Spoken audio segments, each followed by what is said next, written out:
is this entrepreneurial hunger. And we still couldn't quite figure out why people wanted us so much. Well, I always want to learn something new. I'm always curious about anything that's happening. It just became so crazy. Life is never black and white. Everything happens for a reason. Sometimes it takes time to understand what the reason is. Well, I'm Kevin from WaveHack, with Anastasia, of course, and today we're gonna talk with Anastasia Kovaleva. She has sold 4 companies successfully, the first one at a plus $100 million valuation.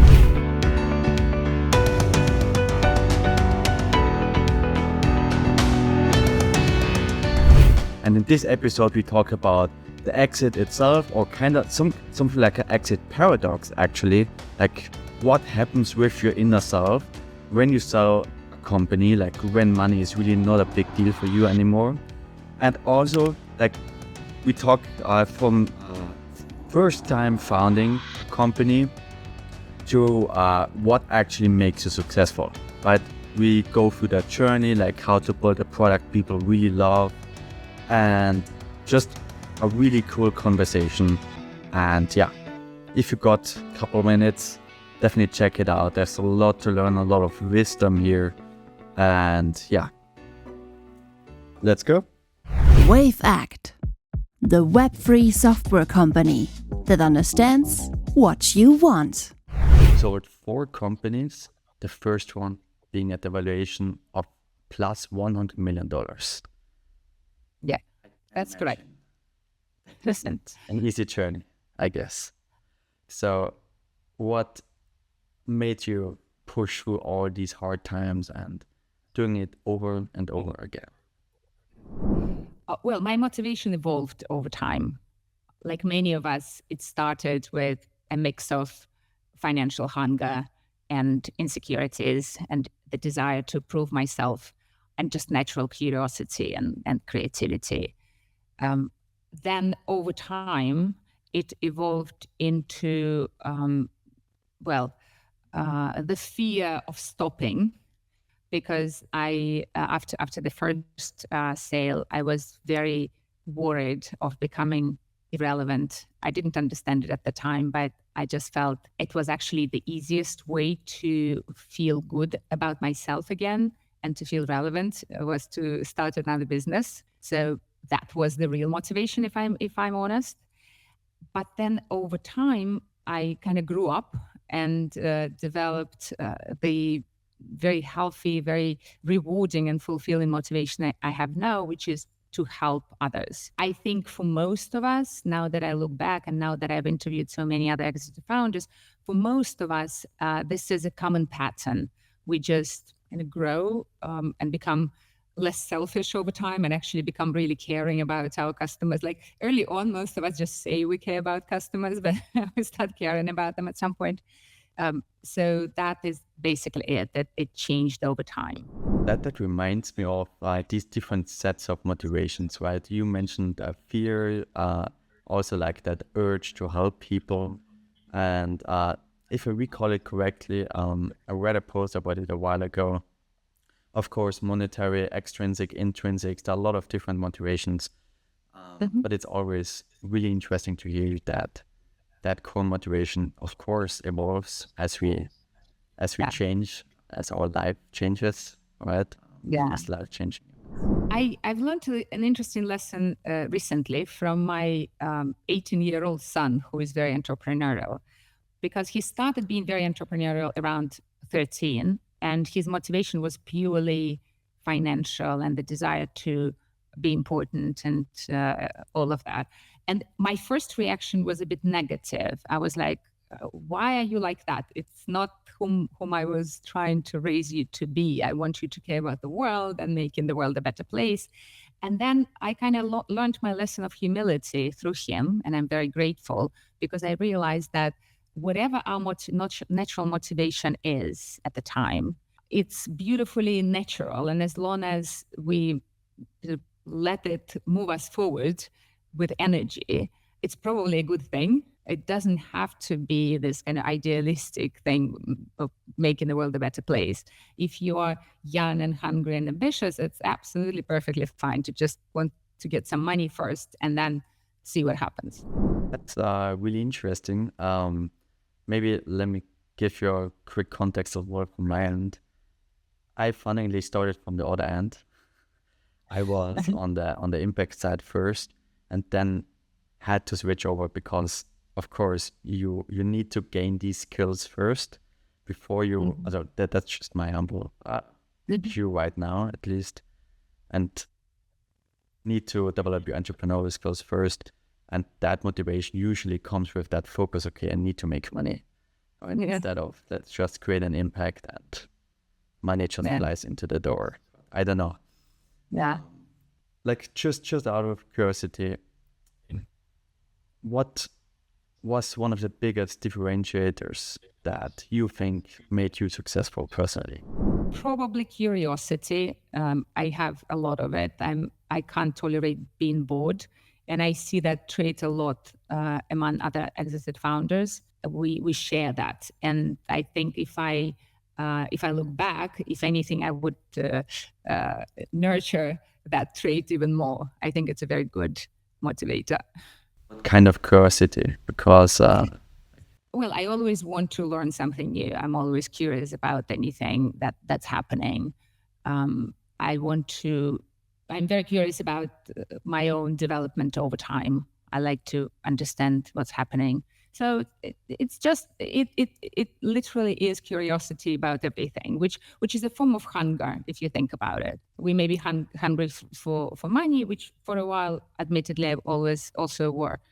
We can be hunger for love, and we can be hunger for this kind of intellectual and emotional food. We want to travel, right, or experiment with businesses. That's curiosity driven. And is there some way you channel that? Because I can imagine that if you're curious about everything, right, you lose focus really quickly. Yeah. Right? Yeah. That's why so many entrepreneurs self-diagnose themselves with ADHD, because we just feel we're all over the place. And for me, like for many others, that has been a big challenge. I'm definitely the type. Not everyone is like this, but I'm the type. I want everything all at once. My husband makes fun of me all the time because he's not like that. And channeling it is a skill. It's a skill. It means learning to say no to things you really want, which is a fantastic skill to have anyway. It's making this choice, understanding why something is more important than something else, developing the muscle to be disciplined about it. It's not easy. I'm not perfect, but I think I'm much better than I used to be. There's this saying in business that you have to unlearn previous lessons. Would you agree with that? Like basically saying, okay, to get into business, you have to be curious, you have to question everything, and then you have to unlearn that to get focused again. And, like, is that a statement you would agree with, or are there other viewpoints? Okay. No, I don't, because I think life is never black and white. And more often than not, I like lessons to be building on one on top of another into a beautiful structure. I think unlearning, first of all, is not possible. And second is silly, because every experience teaches us something. Instead, we could focus on how we control that process, how we direct that process, what exactly we learn from each thing. Looking back, I don't regret any experience I had or any lessons I've learned, which basically means that there was no need to unlearn anything at any point. Everything happens for a reason. Sometimes it takes time to understand what the reason is. Yeah, can imagine.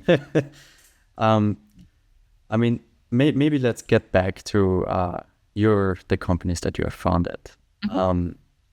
To get to this valuation, of course, you need to build something the market truly wants, right? You need to have some kind of product market fit. And I know there's not some kind of a recipe for that or something like that, but how would you, like, what's your process of trying to build something people love? the market craves? Okay, so in each of the 4 businesses, that happened very, very differently. I'm a big fan of a product market fit, and I think it should be the number one priority for any business, no question about it. In the first company, it took a very long time, partially because we were too early for the market. So the market actually, in a way, caught up with us, I think. That's what happened. And then we had a product market fit, but it took a very, very long time. But then when we hit it, we started growing like crazy. We experienced that exponential growth once we've hit it. So it required a lot of perseverance and trying. And then my second business, I was incredibly lucky. Like it just never happens like this. Because what happened was that we came up with a new method to connect phone calls. And we actually patented that method. And then we tried to turn it into a business and created the world's ugliest website and just put it out there. We did nothing. And for a couple of weeks, nothing happened. And we didn't expect much to happen. And then suddenly the thing started growing like a mushroom. It just became so crazy. And we couldn't understand why. And 12 months later, we had 15 million in revenue. And we still couldn't quite figure out why people wanted us so much. Because we were so busy just feeding hungry customers the product. We spent zero money on marketing, like no marketing effort whatsoever. So it was a dream.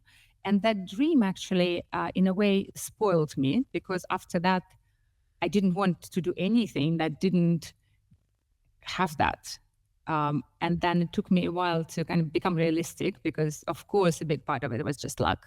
And in a way, it was very dangerous as well, because when you have such an incredible and sudden product market fit, it's quite hard to be disciplined about building an organization properly, hiring people, doing all these boring things, because everything is so incredibly exciting. And then, of course, what happened was that a bunch of our competitors raised crazy amounts of money. Like one of the biggest competitors raised like 125 million in Series A, but all they did was just infringe on our patent. And I got very upset about it. And we ended up suing all these people because we had the patent and we were not happy with what they were doing. And that wasn't a good idea, because we should have just focused on building the business. It's a lesson I learned, that being distracted with competition is extremely dangerous. It's dangerous even for such businesses like that one I had. But anyways, I sold that one. And then my next business was actually quite interesting, because I followed a different formula. I created a business that I wanted to exist myself. And I wasn't sure whether it would work or not, but it did work. And the fourth business was yet another idea when I objectively saw an opportunity in the market. And I thought, okay, I can see that customers would need this product, even though I didn't necessarily need it. So 4 completely different paths to finding a product market fit. Very interesting. Thanks for sharing that. Just, did your approach to achieve product market fit or to building products change due to the experience that you gained? Or is it more due, let's say, that business, that was the best approach for that one, and so on and so forth? That's a very good question, Kevin. I don't think anybody asked me that, and I never asked myself that question. So thank you for that. Makes me reflect. I think it was purely impulsive, to be honest. I don't think I have a formula for that. The only thing I know for sure is that after the second one, I just became very hungry for that quick product market fit, and had less patience and less tolerance for a business that wouldn't have that. Because besides these 4, I had some other attempts to build businesses which failed. And looking back, some of them failed simply because I didn't want to wait for that product market fit. I thought, you know what, I didn't hit it fast enough. I don't see a clear way to pivot quickly. I'll go somewhere else. And I'll never know if it was the right decision or not, but that was my logic at the time. Was that maybe also a time where the reason why you do business changed? The reason why I did business changed. Yeah, it's what we talked about in terms of motivations. And what was actually quite interesting, when I had my third business, I suddenly experienced this delayed reaction to my first exit. Now I understand much more about it because I work with exited founders a lot and write about it. But what happens often after you sell your business, for a while you're very happy and you kind of go with the same momentum and everything seems to be fine and you kind of know what you're doing. But then something happens and your motivations change completely because you are no longer, for example, financially hungry. And you wake up in the morning and you're not sure why you should be working very hard, right? And it with lots of us, it causes quite an existential crisis because you think your very essence is this entrepreneurial hunger. And when you don't feel it, you miss it and you feel very inadequate and something is terribly wrong with you, right? It can hit you very hard. And with that third business is when it hit me, and it really distracted and demotivated me for quite some time. I know your audience are mostly people who haven't sold a business yet, but I think it's very important to at least have an idea that when you sell a business, it's not the end of something. It's not the solution for all your problems. If anything, it's the beginning of yet a completely different journey. And it's good to be at least a little bit mentally prepared for it, which I wasn't. I thought my problems will all disappear beautifully as soon as I sell a business. It doesn't happen. I mean, there's a reason why you created your own podcast, right? Exit Paradox. So if one of the viewers here watch other sold a business or is planning to do so, you check it out.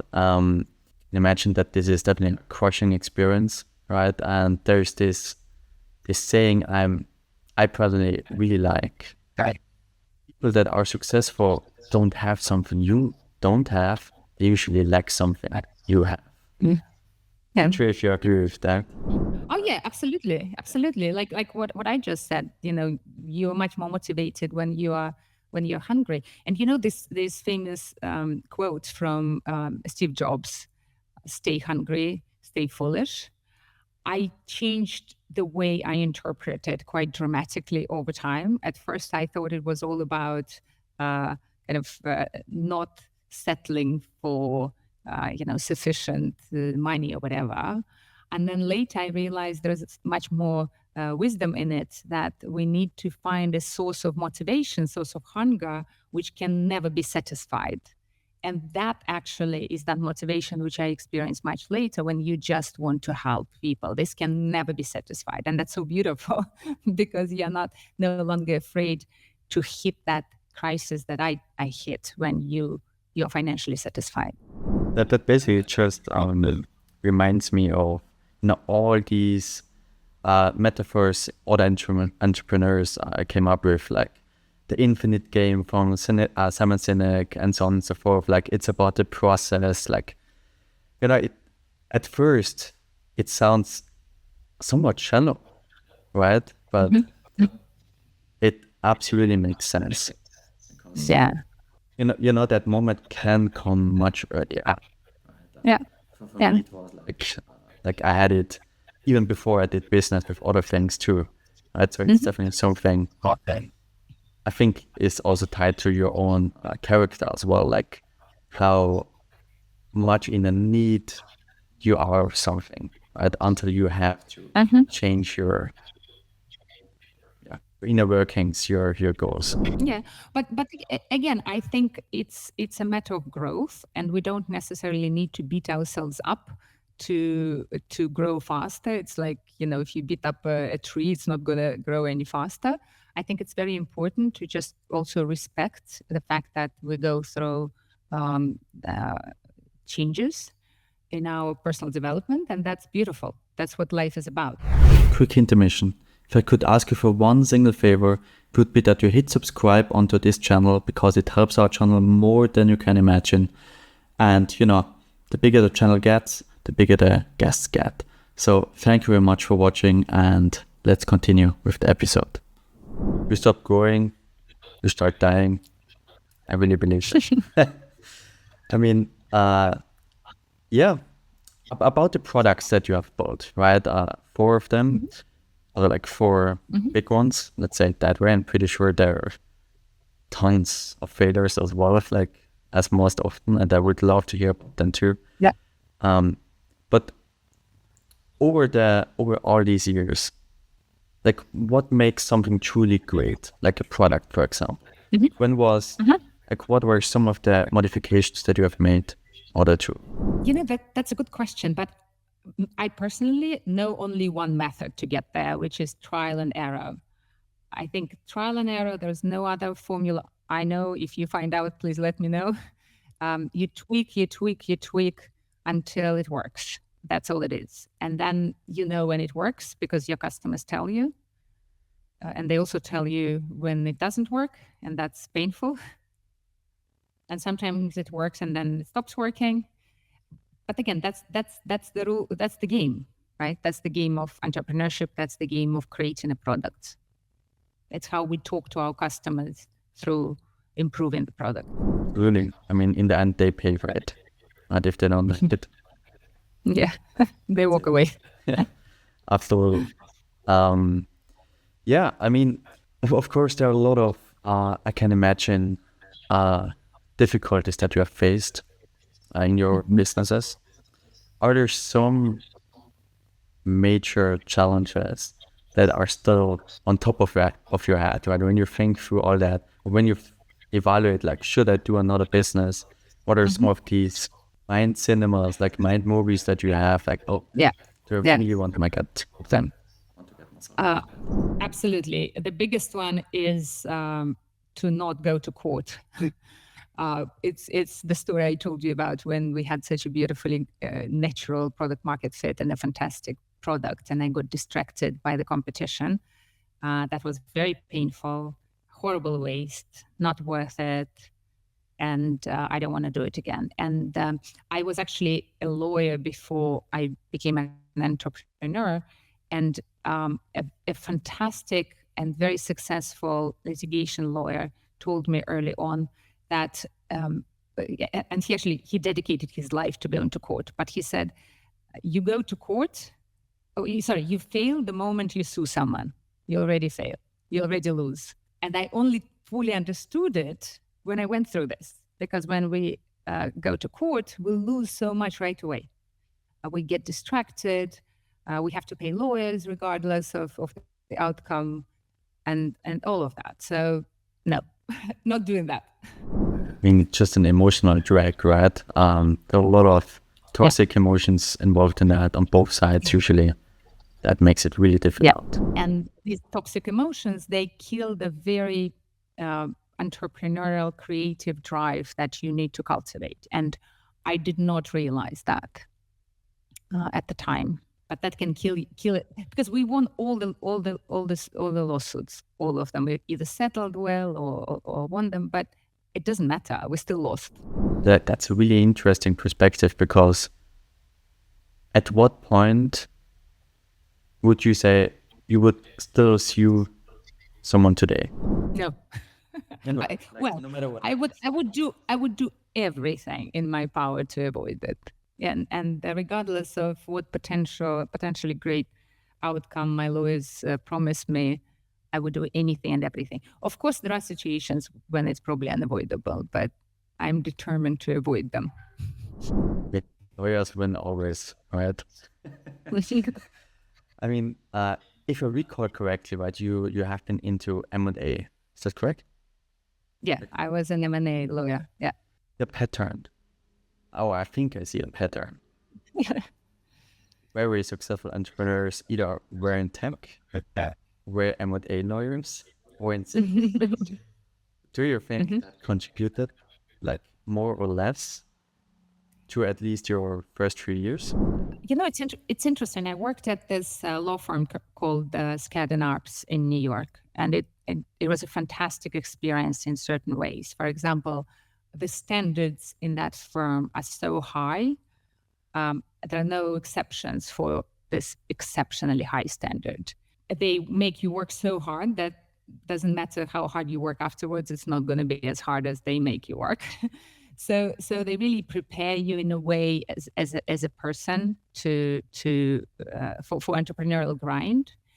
But there was also a negative push for me from that experience, because after 5 years in that law firm, while I've learned so much, I also realized that it's so not my thing, and that I never want to go back to that life.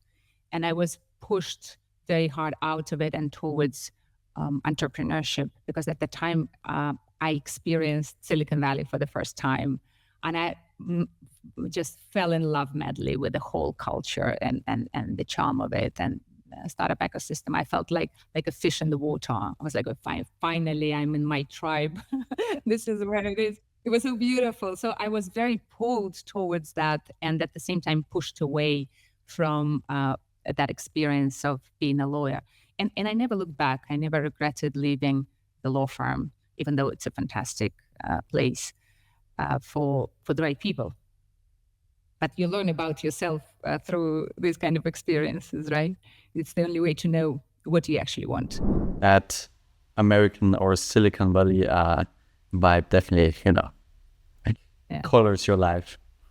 So, You should keep on the business, right? It helps you staying within your industry, because you know the true pain points, you know how things work. But in your case, if I don't misunderstand something, you just went into tax directly, right? From a legal perspective. yeah, that was luck. That was luck. I met someone who introduced me to that world of tech, and that person already had a little startup which I joined. So it wasn't me just leaving my job and going into nowhere and starting a completely new startup. I had it a bit softer, that transition, because I joined someone else's startup first, which was great. That's just the entry barrier, right? But how difficult was it for you to make that shift? Very easy, very natural. Again, because I was so pulled in that direction and so pushed away from my old life. It's a lot of pain that makes you change. Yeah, it was also that new world was so much more welcoming and relaxed. People also work extremely hard, but somehow in a more relaxed manner than in a Manhattan law firm. Are there some scenarios where you said, except of the lawsuit that you had, of course, but were there some moments where you said, I'm not sure if I want to do this anymore? Like, what were some of these biggest moments? Yes, a few. One I mentioned before, when I no longer felt financially hungry, and there was a period of time when I needed to find that motivation again. Another moment was when my children were born, and then I think very naturally they became so much more important and so much more interesting than the business, that they distracted me quite a bit.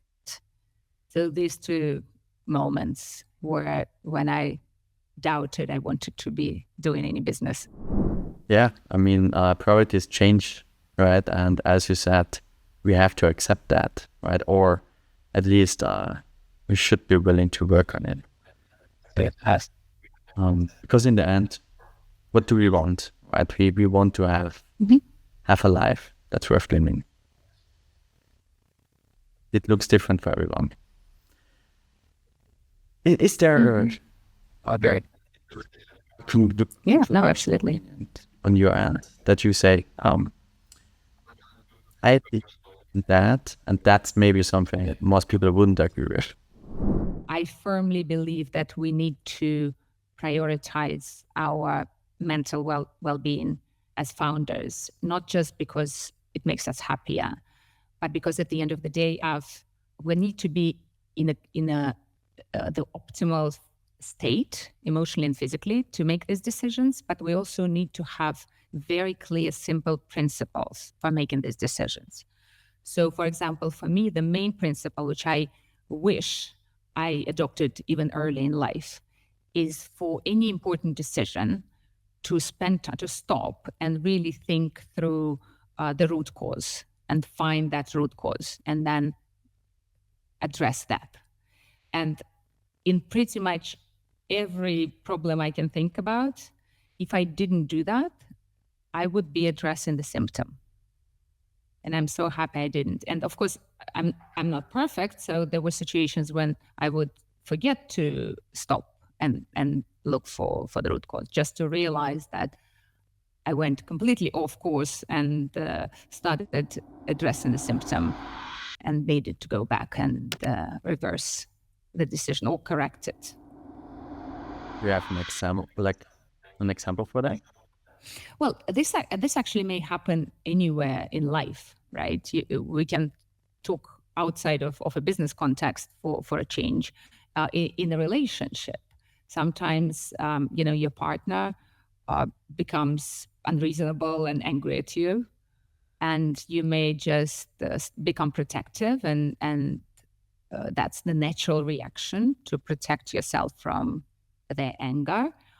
But if you stop and think why they do it, more often than not, they actually are asking you for love or appreciation or something like that. And instead of focusing on yourself and protecting yourself, you can just completely break their pattern by giving them that love and affection or appreciation that they actually look for. And it usually is the fastest, the most effective solution.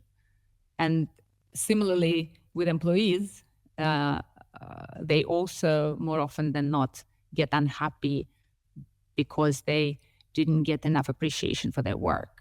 And if you don't address it properly, they may walk away, and you may think that you underpaid them, and that wasn't the case. So the root cause needs to be identified, otherwise a problem cannot be solved. Really well said. I mean, everyone has different reasons why they do something, right? Employees are a great example as well. I mean, some people want to have titles, some people want to have more money, some people want, as you said, appreciation, whatever, right? Or want to have some other growth. Speaking of leadership, are there like two things that you would share with younger founders? Like principles for leadership that I believe in. Whatever you can come up. Well, one painful lesson is to never hire friends or family. I guess it's not leadership, it's more a hiring issue. But in terms of leadership, I think it's very, very important to accept the responsibility for others' well-being and happiness. Sometimes you hear people saying, no one is responsible for your happiness. And it's true. You can't expect anybody to be responsible. But if you're a leader of a group, you need to accept that responsibility nevertheless and be very aware of it. I think that's super important. And another one is respect. I think giving people proactively respect all the time is extremely important. Way before they ask for it, for no particular reason, but just doing it. Because when people feel respected, they're encouraged to do the best work they possibly can. How do you show respect? By saying respectful things, by making it clear in many different ways, many times a day, that you, with your body language, that you listen to the person, that you look into their eyes, that you pay attention to them, that they matter. It's not, again, I'm definitely not perfect at this, but it's a principle of mine, which I deeply believe in. There are a lot of different leadership styles as well, right? I know they're basically from the book and it's a spectrum, but is there, like, where on the spectrum are you? Like, have you been more on the stricter or authoritative side of things, or like, what was your leadership style? What is a little bit through it? Like, how did you get your team to do great things? Oh, well, I think my superpower is inspiration. And it works. Yeah, so it's like let's do this. I'm like, this is the vision, and like that Steve Jobs approach, basically. Yeah, that's a compliment to be compared to Steve Jobs, but yes, he's a. Oh well, and you're right. But with Steve, I think his superpower is also his complete personal obsession with his purpose, which was building useful, helpful, and beautiful products. And he was sacrificing anything and everything for that, and was willing to sacrifice other people's emotions and feelings and happiness for that as well. So he was quite extreme.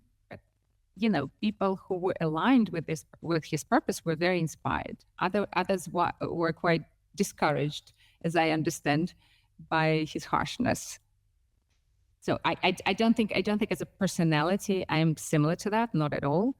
I think I like to think that I'm more considerate of others. But I admire him. I admire him for who he was, for sure. Yeah, I mean, there are a lot of personalities out there, right? And it never makes sense to just agree with 100% of something or someone, right? And so no worries about that. Yeah. Very interesting. Is like in terms of managing your team, were there some moments that were like personally really that changed the way like how you lead? Like what were some of the key lessons? I guess there were so many. I'm not even sure which ones would be particularly interesting, because again, it's a trial and error. For me, it is at the end of the day, the biggest lesson is to take responsibility for my state, to be sure that I don't, vent with my team. I don't use them to feel better about myself. I don't rely on them to help me be happier. I think the leader is the one who accepts that responsibility for others, which means, first of all, taking a very good care of our own state. That mean you would agree with the statement that everything bad happens is your fault as a leader? Everything good happens. Yes. I think it's extremely important. I think it's the right attitude. Yesterday someone canceled the call with me last minute, which is okay. It happens. And then they said, "Oh, it's because my PA messed up with my calendar." And I don't know the person very well, so I don't know if it's true or not. Maybe it's 50-50 if they're blaming the PA or it's something else. But then I realized that either way, it's not the right thing to do, because even if it's true, I don't think you should say that if you're in a leadership position. You should actually accept that responsibility. And it was a great mental note for myself. I thought, you know what, I will always accept that full responsibility, even if it's not true. It was a bit of a difficult decision, because on the one hand, it's not true. On the other hand, what's more important? And I think it's more important to always have the attitude that you protect people who work for you. Yeah, I mean, love that. It's definitely a really difficult mindset to keep top of your mind, right? Because bad things happen all the time. And especially if you're not involved with certain aspects of the business yourself, it's sometimes really difficult to put the blame on yourself. But in the end, you hired them, right? So that's the kind of that the last argument one could have. Yeah, that's a good connection. That's a very good connection. Yeah. In the very beginning, you said the connection to what you would tell your younger self, like first business or when you just started. What were one or two things that would have helped you? If I'm honest, I'm back to taking a very good care of myself and not seeing it as a luxury. I think I had a very wrong attitude, like I was willing to sacrifice everything. And I thought it was the right thing to do. I was proud of it. Now looking back, I think it's very irresponsible. You cannot do it if you lead other people. You have to be in the right space and place yourself, right state. It's very important. So I wish I had that shift in mindset earlier. And then the second thing, again, religious focus on root causes, because this is where a lot of waste happens. Generally, mastering decision-making is so extremely important, and finding something that it works for you in that. What are 3 key takeaways you want people to remember from this awesome session? Finding the root cause of any problem before designing a solution for it. Enjoying and accepting evolving motivations and not thinking that it has to be the same forever. Just listening to your own motivation. And the last one is taking full responsibility of your state as a leader at all times, not because it's a luxury, but because it's the responsibility we accept. Love that. Thank you, Anastasia, for your time, for your wisdom, recommendations, like everything you just left on the table. It's awesome. Learned a lot myself. Thank you so much. And yeah, I mean, thank you. Thank you. You're very kind. I hope you enjoyed it. And I'm pretty sure the audience did as well. I hope I didn't promise too much. Like it was, for me personally, a really exciting episode. And yeah, Ernesto and I learned a lot personally, and I hope so you did as well. Yeah, let us know what you think and who we should talk to next. See you next time. Wave Act, the web-free software company that understands what you want.